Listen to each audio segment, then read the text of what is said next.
Hello everyone, welcome to the Cacawphony. I am your host Jelo, and I don't have a witty comment this time. But with me, I have these wonderful people. This is whiskey. This is great. Boo, you suck. I mean, this is glucose.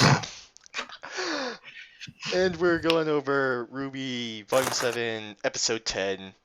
So let's get right into this. This episode is... the pot is starting to boil over. I said that last time, but now it really is boiling over. And it starts with Mantle's under attack, civilians, military, all that stuff. And I gotta give a little bit of a shout out to, I feel like the camera work in the beginning there was pretty wonderful. It is definitely a lot better than what I'm used to from RWBY. Not that it's been bad in the past, but, RWBY wasn't going to win any cinematography awards for, volumes 1 through 5. But No. these past two volumes, you can tell, all the new professional crew, they're getting in on it. Not just old RT staff, but, new, fresh blood that have experience in the industry. It's really elevating the quality of the product. Yeah, they're definitely abusing camera angles, and that shows. Yeah. And that just adds a whole new dynamic to things.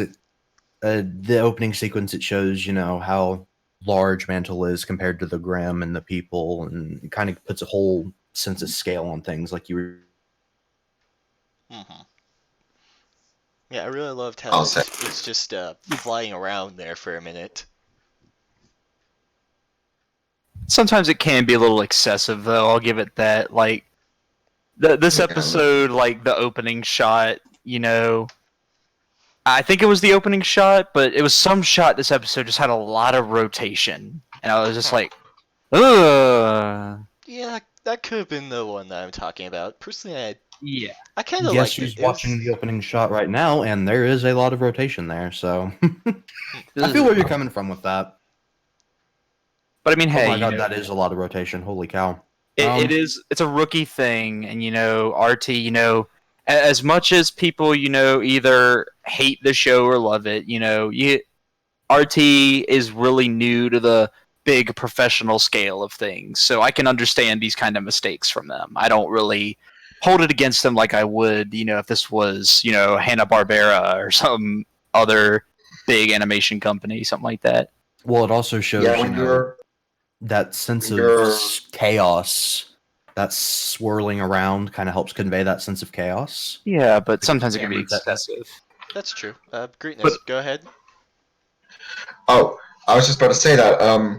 When your last big show is basically just a machinima, you kind of have to be mindful of the fact that a show like RWBY is new to a lot of these techniques and technology and such.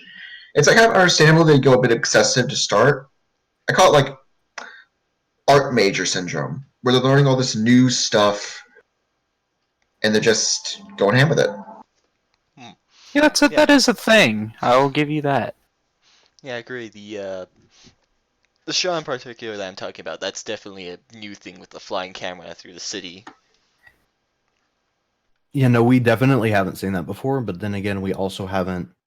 I think Mantle is the first time we've also had a good city. We saw a bit of Argus. And we saw a little bit of the city of Vale in the past, but Mantle is the first time we've seen a city proper. So I think this is also a way of, flexing their new stuff. Yeah, definitely. Yeah, Mantle has There's nothing... Sorry. Nah, go ahead. Oh, there's nothing wrong with a bit of harmless flaunting, so I didn't mind it in the episode, but I will say that seeing this sort of thing more subdued in the future is going to be really good for the aesthetic of the show, I think. Yeah. All right. Well, speaking of new things, though, yes. How about them icy elephant Grimm boys? We didn't get to talk about them. We were so focused on the cinematography, the new Grimm being introduced this episode. I think there was one that was a little drake almost, a little small dragon boy. Was it the Terax? Yeah. It was something along those lines. Apparently it's actually, I think I said this last podcast, but it's technically a ground dinosaur that was given wings. So says the Oh. resident dinosaur expert. I see. Yeah, Um, Chang's got me there. Our yes. resident paleontologist. Now I do like how everything in Solitas for Grimm is all prehistoric. It gives a nice theme that ties them all together. I'm Yeah, I just like glad we have. how we all I thought like they it. were Goliaths, but then we learned that they weren't. That makes me I sad like because I it. miss them. Yeah, Goliaths are really cool. Hmm. I like it when in anything really, a show, a game, a movie, even where a certain like force of enemies is united by a theme. Like not every enemy is like part of this theme, but like the theme dominates their aesthetic and their abilities and so on. I like the trope of, say, the quirky mini boss squad because it's like a bunch of different characters with a bunch of different abilities all centered around one thing. This isn't the same thing, I will grant. It's more of a grim-wide phenomenon, but it's kind of the same basic theme where a whole region is dominated by this theme in terms of aesthetic and ability and so on. And I kind of like that. It brings a nice sort of artistic value to the place and its geography, I would say. Alright, well, I think we've gushed over all the aesthetics for a good while now. Let's get into a bit more of the plot. Um, right, as everything is kind of falling apart, everyone's trying to be evacuated, the citizens of Mantle start to get, uppity isn't the right word, but they get rather frustrated that Atlas isn't coming and working to help them out.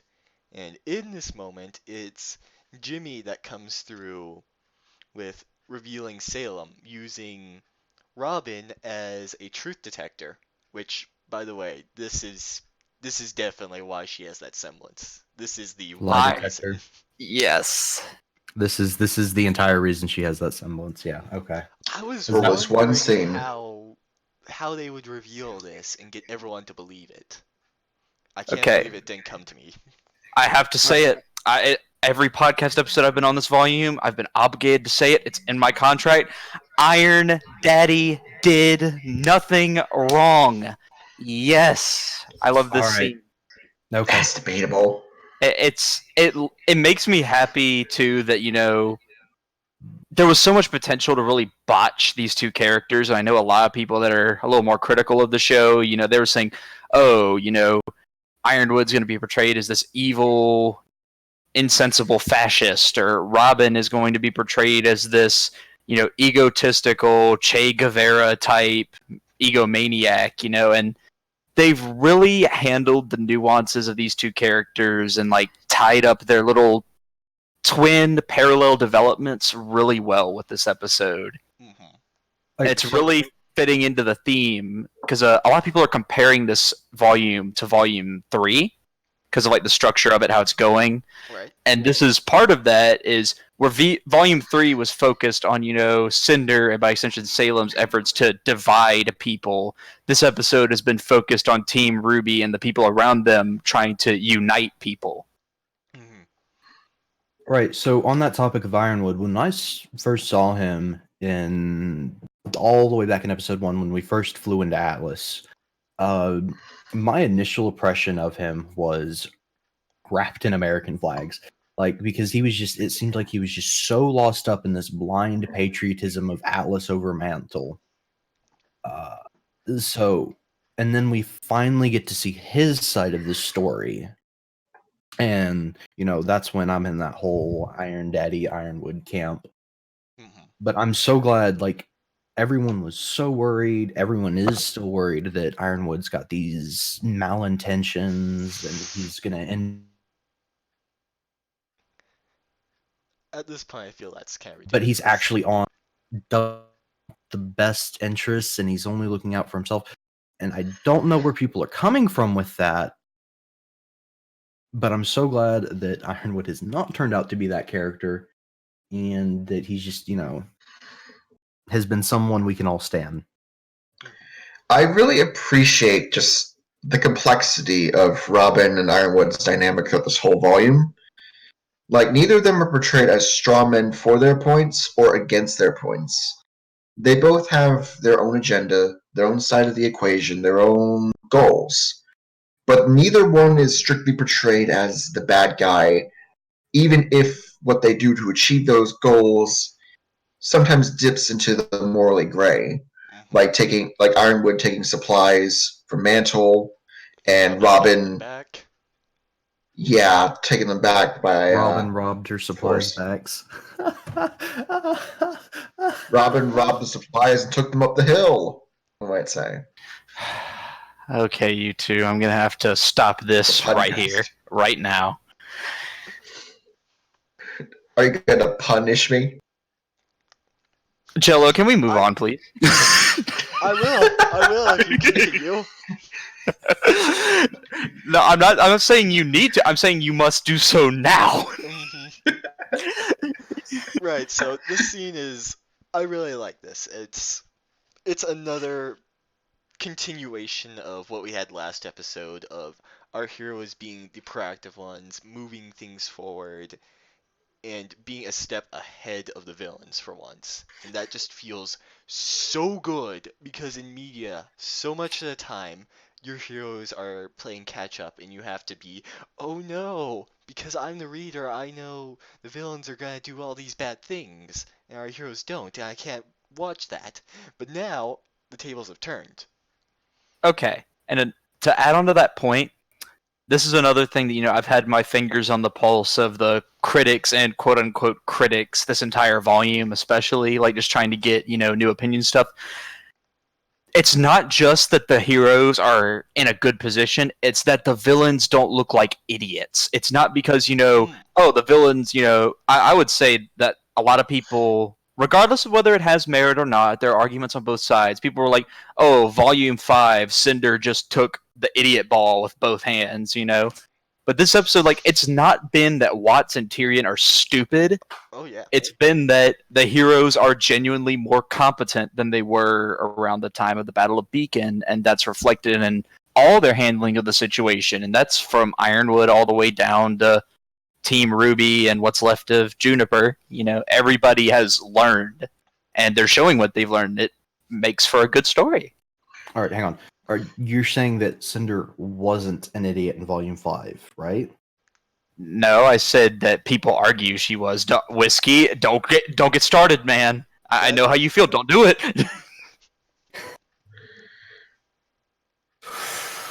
Deep breaths in, deep breaths out. I guess you could say her writing has been a cinder. All right, that's enough out of you. All right. Who invited Saya on here? No one yet, but that'd be fun. So we have competent villains and we have competent heroes now. Yes, this is Yeah. pretty great. I'd honestly say that both sides have given it their all. Yeah. I love it. I think it's nice to have both sides be even here. Mhm. It's refreshing because, like, I think in volumes 1 through 3, I don't want to call Ozpin overconfident, but Yeah, that overconfident is a little not quite the word, but he's a little too sure of his schemes. Yeah, there's a word in the dictionary that I don't know. I think overconfident works. It's general how you use that word doesn't work in this situation, if that makes sense. Makes sense to me. Right, well. Anyways, let's kind of move on from that, and part of this message that Ironwood sent out is that they will be starting to evacuate everyone up to Atlas, which, for one, I do think that is going to be something of a plot point later of everyone trying to live together, and that's what we'll get next volume. Makes sense to me, honestly. It could breed conflict. Oh yeah. definitely. What are all these pores doing on my lawn, Jim?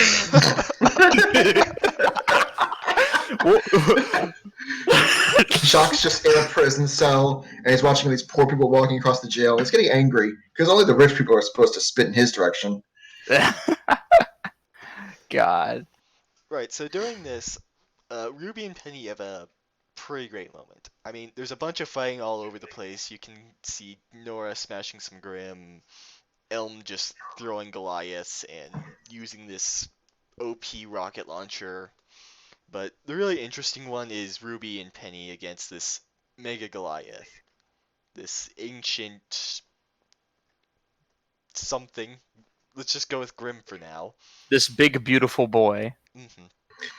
It's like an elephant on top of another elephant, and then there's also a mammoth. Oh, It's perfect. okay. So, one thing I wanted to mention about this is this is a personal, kind of a Glucose is a little bit annoyed by this, but there was so much bait and switch with this fight. Like, there was so much stuff that, like, they had a big focus shot on the Megaliath's eyes at one point. I remember this specifically. Oh. And, the moment Ruby's like, I got a plan, like, I immediately think, oh, she's gonna go for the eye. And, then all of a sudden, she looks at its foot, and I'm like, wait, hold on, where are you going with this? And then we get, how it goes down. And I don't have a problem with it, but, like, I was just like, what? I just wasn't expecting it to go that way. I honestly didn't notice any of that. Neither did I. It could be I that I am was just watching to watch, and not giving it too much thought at the time. I think too much. That's my problem. I can't enjoy anything because I think way too hard. That is Smart for a your own problem good. I have. No, I'm just not smart. I'm just dumb. I just overthink No, things. I was talking to Glucose. I know you're dumb. Oh, wow. Hey, don't you talk to my mans like that. The No, only I person can't who can deny it. insult whiskey like that is me. This is true. But no, Talking out for me like that. Thank you, Glucose. it was a good fight, and we get to see more of Penny's upgrades, and I really like how even with all her ridiculous, unlimited blade works crap, it's still also a gun. Yeah. It's dumb, but I love it. Like, I see at one point the swords, like, bend to turn into little laser guns. I'm like, no, no. Well, she had that I before. loved it. think didn't the remember only that. Weapons we haven't. Yeah, seen that was are like volume 1, I think. Yeah. During the fight at the dock. Yeah, volume 1. Yeah, She cut the. I don't spun them. remember her. I don't remember her having the lasers. I am okay. She Yeah, I had a guess big use the lid. lasers to shoot down the bullheads, right? Yeah. The little tiny laser is new, but the big thing has been around for ages. Yeah, okay. I have a confession to make. I have not actually watched any of Volume 1. I've just seen clips, so that could be why I don't know. Understandable. The Understandable. episodes are shorter than a fly's lifespan, though. Like, Runtime's less than 2 hours, but it's here's what you need to know about Volume 1. Team Ruby gets formed, Stuff and happens. that's it. Yeah, stuff happens at the end. Team Ruby gets Right, formed, well- and that's all of Volume 1 that you need to know about. Alright, yeah. Well, jumping back 6 volumes into the future, I Oh, gotta yeah, say good this point. fight, I thought it was pretty damn, I don't know, metal is the best way that I can describe impaling an elephant. with that's a the word I was tusk. thinking. That's what I was thinking. Yeah, metal. That's what I was thinking when I watched it. I was like, that was the most metal thing I've ever seen in my life. It's a shame we didn't get any metal to accomplish it, Right? but can't have everything. There's gotta be more songs, right? And There's we got- gotta Yeah, be. obviously. We got 3 episodes left. I feel like We we're gotta- getting we're getting a Watts villain song. I'm calling it now. I put God, I hope so. I put 200 on it right now. Alright, 200? I could go for I mean, that. we got Indomitable last episode of Volume 6, and that song turned out to be an absolute slapper. So Exactly. Indomitable makes me cry, mostly because of the lyrics. It's But good good. point. People cry. It's a good cry. I'll say that I loved it. It was just amazing from start to finish. I liked all the little moments in it, though. like Ruby not being able to use the silver eyes at the start, Yes, or yes, I Penny. really like that part. I'm sorry to derail you, but I No, really no, go liked ahead. it. I'll finish later. Yeah, I really liked it because of all the. It's been a somewhat common thing to say, oh, Ruby has an instant win button now. No, she doesn't. She does not master it. She might know how to use it, but she is not proficient with them. She can focus. She just can't finish it yet. Hmm. Anyway, back Yeah, to what I yeah, was go ahead saying. now. I also like that Penny was knocked out. Like that was actually an unconscious state for her when she got hit by the tusks. Because you can see her just like motionless, and the little necklace thing is off, and then it comes back on with the whole power signal when she regains consciousness. I think that's kind of a neat way to have that sort of effect of the hero gets knocked out for a bit when the big bad punches them That on an android, gynoid, whatever. that is actually kind of weird now. I wonder how that exactly works. You wouldn't you wouldn't think that would happen, right? Yeah, it might be a bit weird, but I liked it. I thought it What? was a Penny good getting knocked touch. unconscious is weird. Well, yeah, the idea of unconsciousness is you just get smacked hard enough that your brain goes off for a second. It's 7 volumes into RWBY, and you're calling the concept of unconsciousness weird. For a Wow. robot, yes. But I understand your point. Like gynoid. Gotta be specific now. And Penny.exe has stopped working. Mhm. that already did stop working. We had to reboot the whole system. Um, what else was it going on about? I was rambling about something else. Point is, the little things also make the fight really It good, really solid. it does. Yeah, But it really do. speaking of little things, I gotta say it was pretty damn clever of what Ironwood did in that announcement to get both Tyrion and Watts to split up and lay a trap for both of them. So let's get Competent heroes. yes, he Yeah, is like that was so this is competent. Let's it's let's actually start it's with actually Tyrion.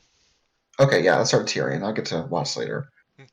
Trust me, I love Watts, but we're going to save him for the end because he Okay. deserves to be the end. Okay, one thing that surprised me about this was we saw in the trailers that Crow and Clover, I mean not Crow and Clover, Crow and Robin are going to be fighting Tyrion, but what I wasn't expecting was for Clover to be with them. Like that was not shown in the trailers at all. So I Right. was I was surprised that he's there. I'm not eh, complaining, but it seems a little excessive. yeah, the trailers aren't always they Yeah, aren't the always going to intros happen.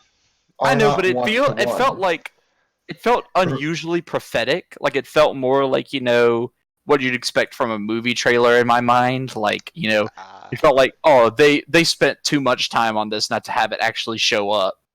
So I mhm. still think that shot is going to show up, but I'm very confused as to. I mean, I appreciate it, but at the same time, do you really need Clover there? I mean, you already got Crow's beaten him once, or came close to beating him. Yeah, this is what I'm wondering. Just Yeah.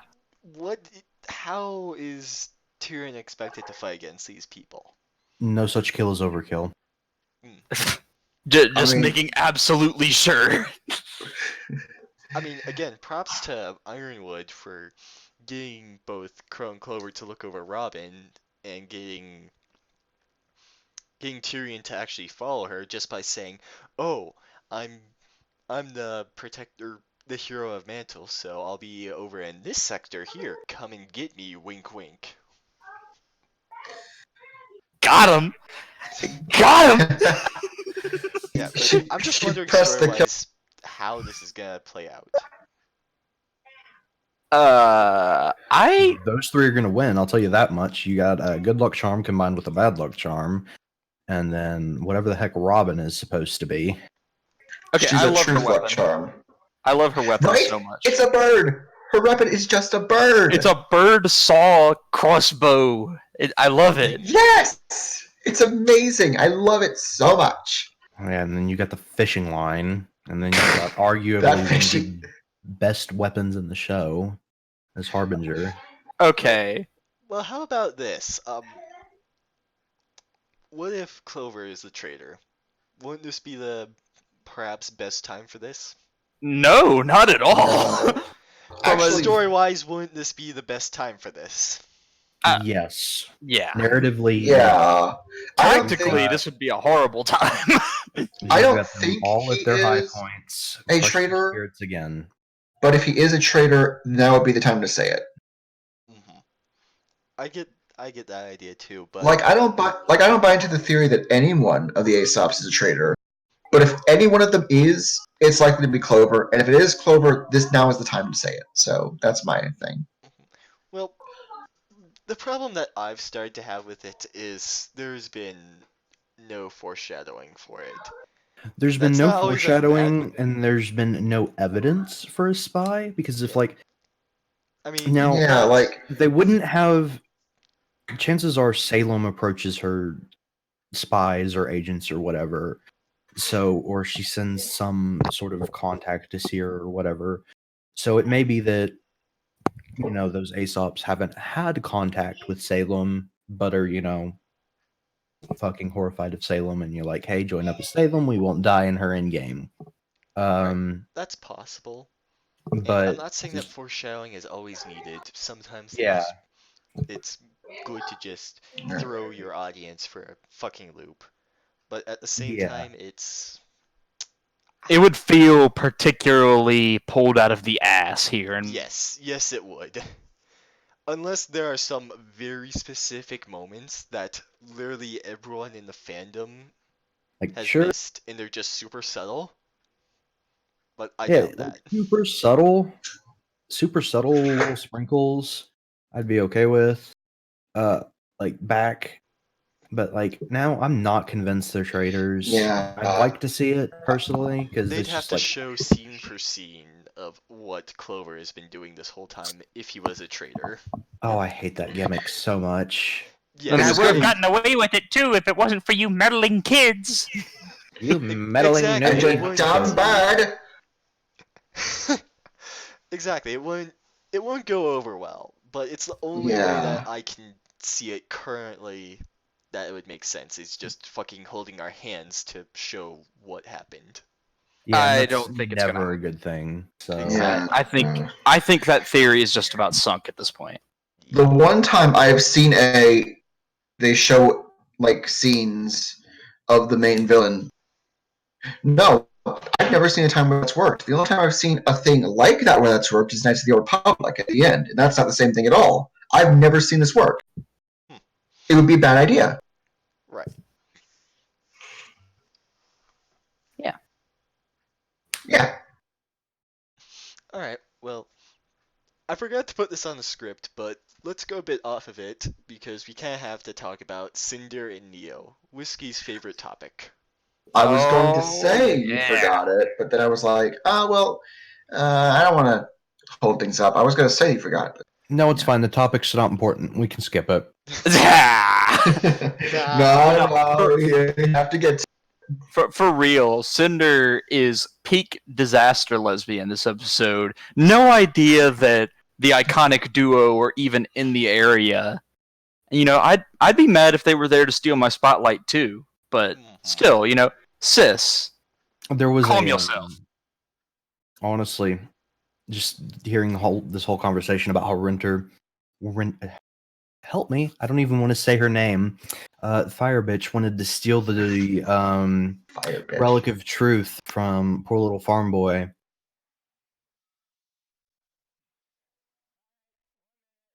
That I saw a meme and it was a fantastic meme on the funky subreddit, and it was Neo as the snowman holding up the Winter Maiden sign from Ruby Chibi, and the Oh, caption no. was, "Did Ruby Chibi foreshadow season 7?"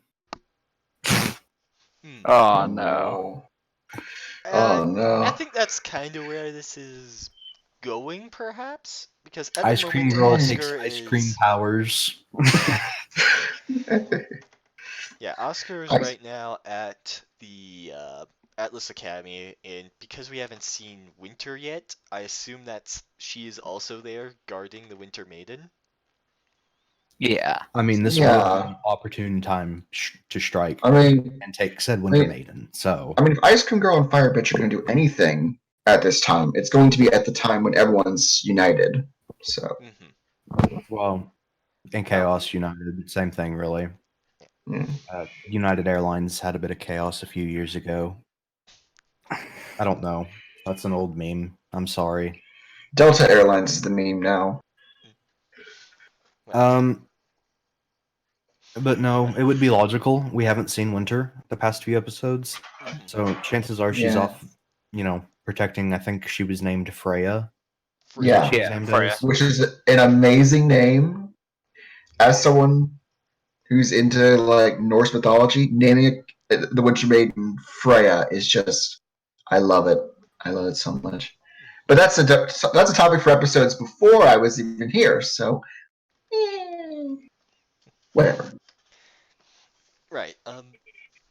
Also, I gotta say, this is a little bit funny. Remember Volume 6, the Christmas break, when Oscar went missing? Yeah. Yeah. Remember how everyone thought that Neo and Cinder were going to kidnap him? Yeah. I just find it funny that now it's possible to happen. Possibly, but I don't think Oh, they will. no. I don't think they even. Okay. Out of the two of them, I think only Cinder would have any idea he exists at this point.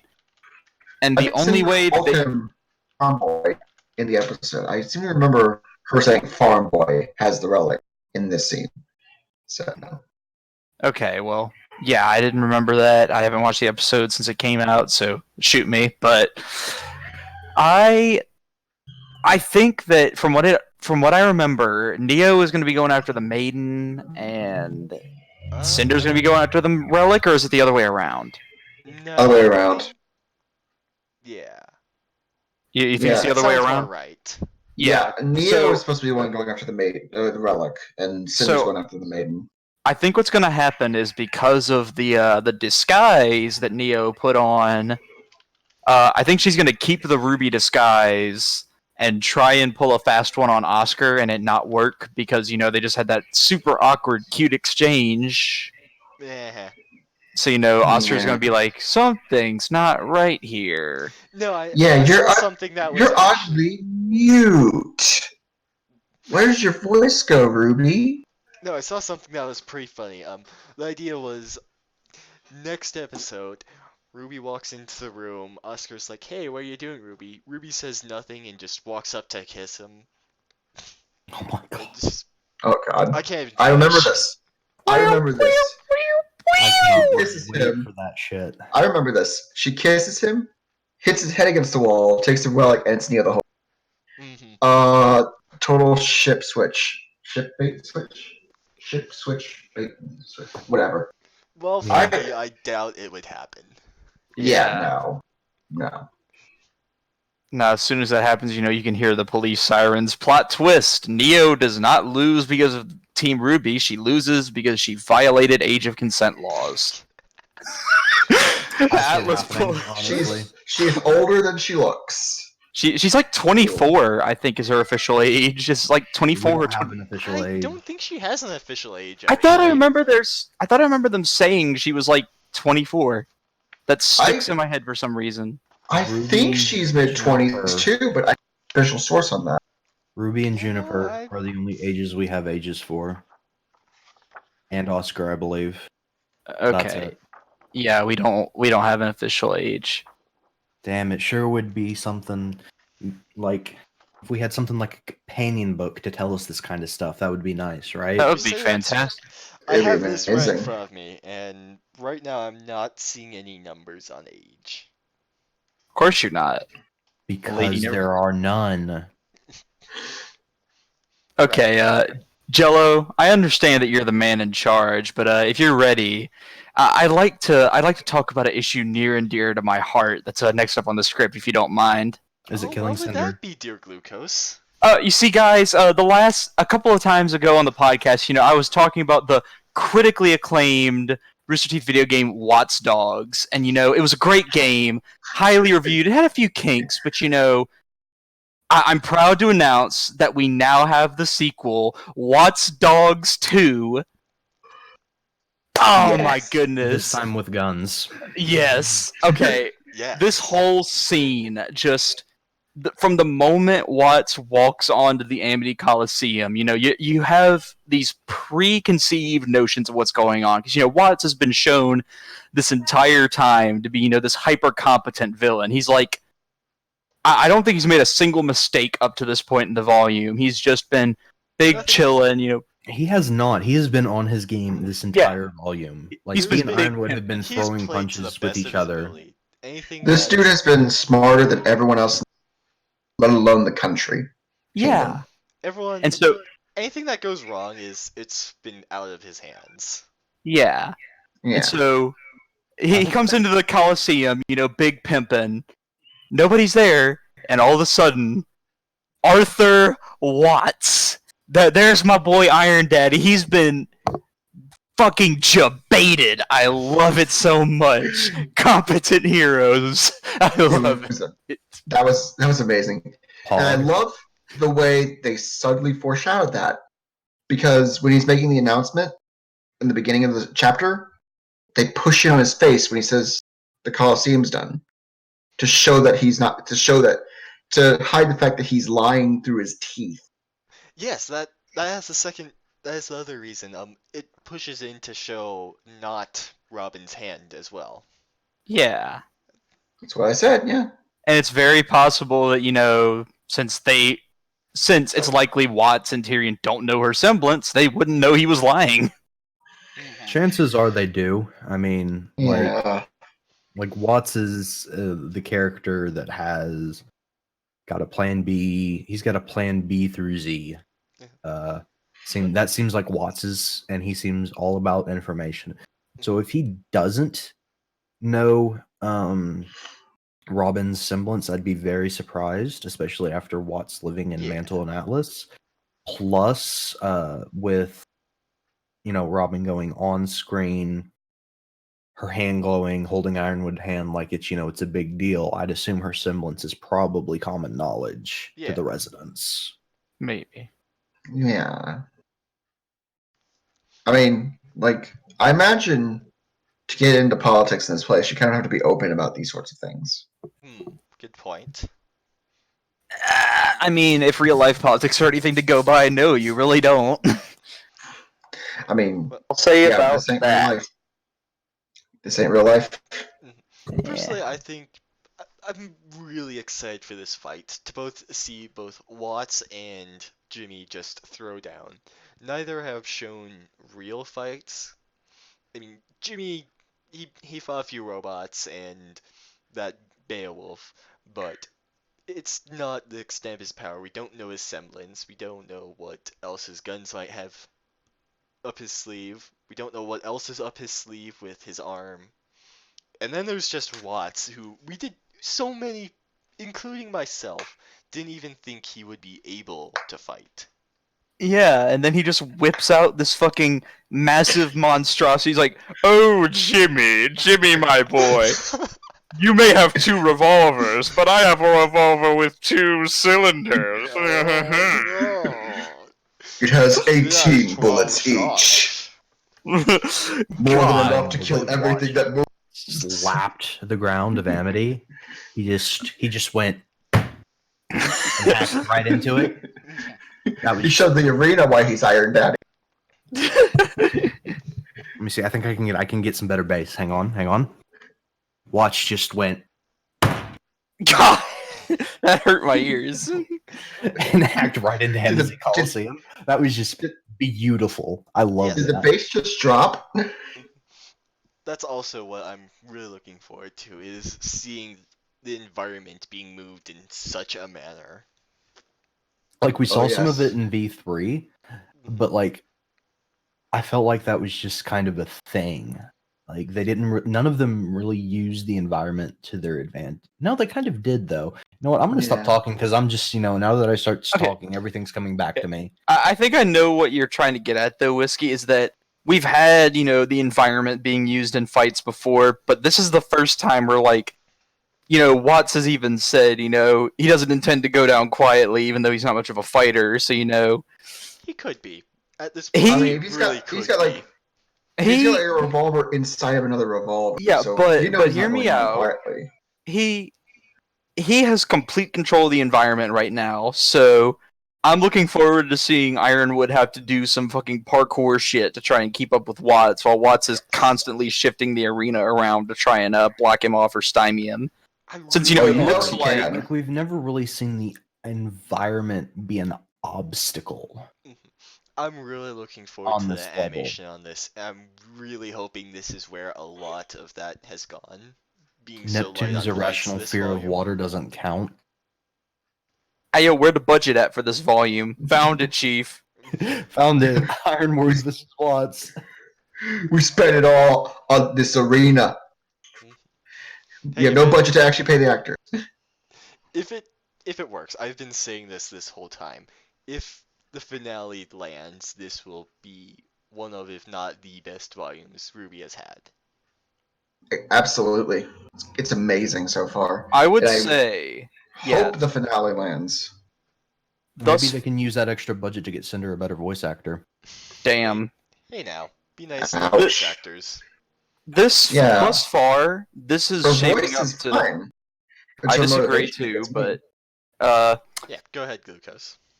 thus far, like what you're saying on Jello, like in terms of composition, in terms of screenwriting, just okay. I'm gonna come out here with a pretty hot take, and just give me the floor for a minute. I did not have a lot of faith in the show after Monty passed. I knew he wasn't much of a writer. I get that. He was more of an ideas guy that needed Miles and Carrie to, kind of back him up. And, no disrespect to Miles and Carrie, but I didn't have a lot of faith in them to carry the vision of the show onward. They managed to hold it together, and this new writing team, Eddie and Kirsty, I think her name is? Yeah. Kiersey. Yeah. Kirsty. Yeah. They've worked with Miles and Carrie so well, and like they have their own distinct professional touches that I feel like have lent so much more to the production. Because again, no disrespect to the RT crew, but just this time a decade ago, they were still basically just a bunch of friends running a startup in Austin. Like, this is a totally different ball game for them, and I respect that they went to professionals for help, and I respect that they've worked so well with them. Like, this volume has hit the ground running, and it is doing excellently. I would, even with it not finished, I would put this volume up there right next to volume 3 as one of my favorites. I agree. Yeah, it's been amazing so far. Like, I am extremely happy with this volume, and I would love to see the finale land because so far it's the best, and I just want it to stay the best until next time, obviously. Of course, you always want the next episode, volume, etc. to be the best. And I do agree. Whiskey, oh Bringing no. Kiersey and Rivas on, or Eddie, excuse me. You can Rebus. see a lot of that.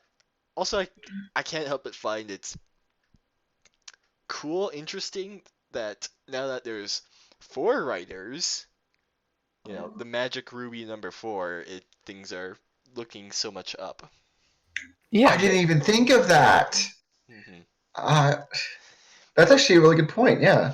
But yes, with Miles, Kiersey, Rivas, and Shawcross, I've been calling them team makers. Oh goodness. Stop. Not a bad name. Yeah, you've joined in on this wordsmithing too. I refuse. Don't make us keep going. No, I will make you stop.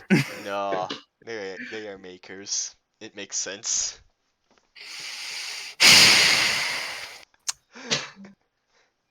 That's it. If you make one more wordy joke, I am going to turn this into an NFL podcast, so help me God. But that would be getting off topic, Glucose, like we are right now. I don't think you understand. I am We the are? topic. Alright, Nah. we have 3 episodes left. Let's talk about what we think is going to happen in them. So, I have obviously, a- Probably. are the fights between what Tyrion does and what Watts does. The rest is a little bit more up in the air. Yeah. Yeah. And whiskey's back, yay. Woo. But I got some nuclear heat takes if y'all don't mind me dropping first. All right, here Oh, we yeah. go. Drop I those nudes. think the kill count for this volume, I don't think Crow's going to die. I've finally given up on the Crow death pool for this volume, and now that I've done that, he's actually going to die. But Probably. I think we're going to Crow's all lose about one of the villains this arc. And, I know you agree with me on this, Jello. I think I've heard you say as much. But I'm going to go out on a limb and say it's Tyrion who gets the axe. Because, again, he's in a 3-on-1 situation with 3 people that want nothing more than to kill him, I think he's I'm sorry, done. what? Why isn't Cinder getting I- the axe? By the way, I'm back. I'm like a bug, kind of like Cinder. I don't die when I'm supposed to. Whiskey, I will drop kick you. Welcome back from the land of Crash Computer. But no, I think that Don't crash out again, Racer. I don't think that I'm sorry. Winter is going to get the maiden powers. I got a really hot take. Penny has a soul. This has been Yeah. proven. This has been stated in the show. I am going to just put my number on this, and we'll see if I'm right. I don't think I will be, but I want to bet on this prediction. I think that Penny is going to get the Winter Maiden powers. That's a hot one, Chief. That's a real hot I- one. It's very hot, I but that's why I have it. don't disagree, but if that's the case, I wouldn't want it to happen now. I think I would prefer if Winter got it, but the next volume she sacrifices herself, but doesn't want to give Weiss the power because she knows it'll put her in danger, so she gives it to a colleague she can trust, like Penny. Okay. I could see that. But I do still think this is the other part of my hot take. I don't think the heroes are going to walk out of this unscathed. I don't feel like this is going to be, the opposite day volume 3 where it's a resounding victory for the heroes. I think while Watts and Tyrion may be beat, I feel like that they're going to leave some damage, and the Grim attacking Mantle are going to leave Yes. plenty of damage, and that's going to Yes. take Jimmy out of the plot for the foreseeable future if he survives this volume. Personally, I see Mantle as a complete loss. Everyone's going to have to evacuate into Atlas, and there's just going to be poor people on all the rich people's lawn. As it should be. Eat the Fight rich. the bourgeoisie.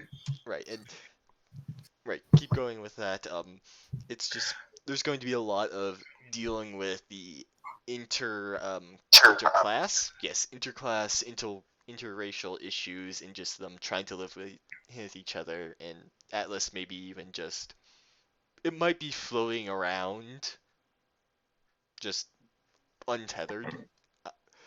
I don't know. It seems like a cool idea to me. My opinion is both of yours combined, basically. I think there's going to be a villain death.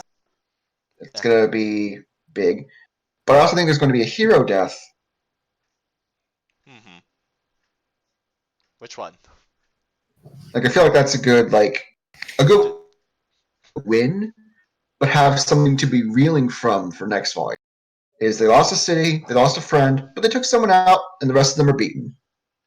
They have something to deal with as the next volume progresses. Right. I said this last episode, and I'll say it again in a somewhat different manner. We are going to miss Ironwood. We are going to miss him even more if he dies. Oh, please no, don't take my dad. I really don't want him to go. He has been Same. such a good character. Not now, not that I've finally grown to love you. Jimmy, please. I'll do anything, Eddie, please.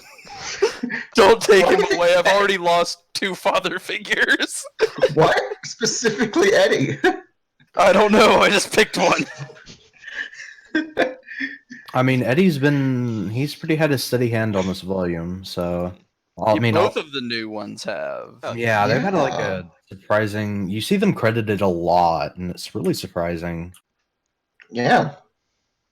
I wasn't paying attention to that. I usually stopped the episode at the cast when me and my mom watch. So I don't pay attention to who was writing which episodes. No, I'm talking about on Twitter. Oh. Oh yes, Oh. Eddie and Kiersey have been really active over there, and their energy is just wonderful. I know. For I'm instance, glad we have people so passionate about the project, not just two, corporate talking heads. Right? That's really nice. they're I more like than that. that, you know that. But I think they're just, I think Miles and Carrie are just busy, and they've kind of been quote unquote used to it. And now with Eddie and Kiersey, this is new to them, and it's just really fun to interact with the community. Yeah. Sometimes. It is fun to interact with some of the community. How long until they There we get go. burnt out? Place your bets. Yeah, well, they're I going bet around 6 town months. making jocks wear a clip-on tie Buchanan off the bat, so hey, I'd say Yeah, they're I having mean, a lot of fun. that works for me. Yeah. Anyway, did we miss anything? I think we've hit all the major points for this episode. Elm being one of the best girls in this volume, but like that's a given. That's a real hot take right there, Chief. Even hotter than the Penny Winter Maiden powers. Hey, rocket launcher hammer and an okay sign at the end. Top that. Don't actually top that because I know you will. It was rhetorical. Top that. I'm going to top that by ending the episode. Yeah. Oh wow, what a top! Segway. I'm great at these, trust me. So I hope No, I am. everyone's enjoyed the episode. So, if you guys want to come talk with us some more, come join the Crow's Nest. We got Ruby, we got writing, we got some other miscellaneous crap. So if that's good, we'll put a link in this description, and you can find us there. But for now, this has been the Cacophony, and I have been your host, Jelo. This is the man with the computer problems. Whiskey. All about that. It's been Glucose Guardian. This has been great in every That sense of is the word. all. Good night.